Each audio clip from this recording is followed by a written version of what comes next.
Hello, কী অবস্থা সবার? কেমন আছেন? আমি আমার ইউটিউবের একটা চ্যানেল ট্রাভেল বাই ইমন আজকে অনেক দিন হয়ে গেল, অলমোস্ট 1 বছরের বেশি। ওটাতে নানান সময় নানান ধরনের ভিডিও দিতাম। বেসিক্যালি আমি যেখানে যেখানে ঘুরতে গিয়েছি এসব নিয়ে। সো গত মাসের 9 তারিখ আমি বাংলাদেশ ছেড়ে কানাডা চলে আসছি এবং কানাডার সাসকাটুন শহরে আছি আমার ফ্যামিলির সহ। আগে তো মাঝে মধ্যে দেশের বাইরে যেতাম, তো এখন থেকে যেটা হবে, এখন আর অন্য কোথাও যাওয়া হবে না, আপাতত যাওয়া হবে না, অ্যাটলিস্ট কানাডাতেই থাকবো। তো কানাডার এইখানকার লাইফস্টাইল, এখানকার সব কিছু ডেফিনেটলি আমি আমার চ্যানেলে আপলোড করব। আশা করব আপনারা এখনও যারা আমার সাথে আছেন তারা, প্লাস যারা নতুন, যাদের আসলে এইসব ব্যাপারে কোনো আগ্রহ থাকে, তারা অবশ্যই আমার চ্যানেলটাকে সাবস্ক্রাইব করে রাখবেন। এবং আমি চাই আপনাদের কাছে নতুন নতুন ইনফরমেশন পৌঁছাই দিতে। আর যদি বর্তমানের কথা বলি, এখানকার এই জায়গাটা আসলে একটু অন্যরকম, মানে কল্পনা আর বাস্তবের মধ্যে একটু ফারাক আছে। এখানে আমি গত 1.5 মাসে যেটা বুঝছি, এখানে আপনাকে অনেক বেশি ইন্ডিপেন্ডেন্ট হইতে হবে। আপনি কারো উপর ডিপেন্ডেন্সি রাখতে পারবেন না, সে যত আপনজনই হোক। তো এখানে সব কিছু নিজেকে করতে হবে। এখানকার লাইফ বেশ এক্সপেন্সিভ।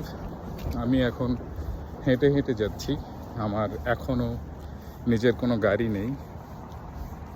এবার আমি যে বাসা ভাড়া দেই, সে বাসা ভাড়া বাংলাদেশি টাকায় অত টাকা স্যালারিও আমি পেতাম না। তো ওই লেভেলের খরচ এখানে মেনটেন করতে হয়। এখানকার লোকাল ট্রান্সপোর্টের কথা যদি বলি, গত 1 মাস ধরে আমি একটা লোকাল ট্রান্সপোর্ট ইউজ করতাম, যেটার দাম ছিল হচ্ছে $83, বাংলাদেশি টাকায় অ্যারাউন্ড 7,800 বা 900 টাকা। 17 তারিখে জাস্ট 1 মাস পুরো হয়ে গেছে, আমি নতুন করে এখনো রিনিউয়াল করিনি। ইনফ্যাক্ট গত 2 দিন ধরে আমি বাসে আর উঠিনি। এর বাইরে যদি বলি, ফুডের কস্ট অনেক। শুধুমাত্র সবচেয়ে দারুণ যে ব্যাপারটা, বাচ্চাদের লেখাপড়া, চিকিৎসা, এই দুটা জায়গায় আসলে পকেটের খরচ নাই বললেই চলে। কিছু কিছু খরচ আছে, বাট মোস্টলি এটা ফ্রি।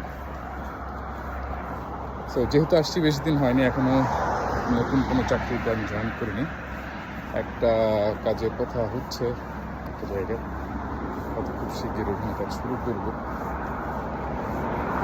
সো এইভাবেই ডেইলি লাইফের কী হয় না হয় চেষ্টা করবো আমি আমার চ্যানেলটাতে আপলোড করতে। আমি জানি না, যদিও মোস্টলি লোকজন এই ধরনের ভিডিওসগুলো কতটুকু পছন্দ করে আমি জানি না। আমার আসলে এর বাইরে কোনো অভিজ্ঞতাও নাই, এর আগে কখনো এরকম কোনো কিছু আমি করিনি। বাট আশা করবো আপনাদের সাপোর্ট পাবো, এবং আপনাদের যদি কোনো প্রশ্ন থাকে, যদি আপনারা জানতে চান, আপনাদেরগুলোও চেষ্টা করব উত্তর দেওয়ার জন্য।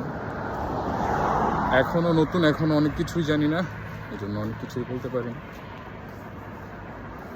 আশা করি সামনে বলতে পারি। তো সবাই ভালো থাকবেন, আমার জন্য দোয়া করবেন। আমি যেহেতু বাচ্চা কাচ্চা নিয়ে আসছি, সব কিছু গুছিয়ে নিতে পারি। কথা হবে, দেখা হবে। ভালো থাকবেন সবাই।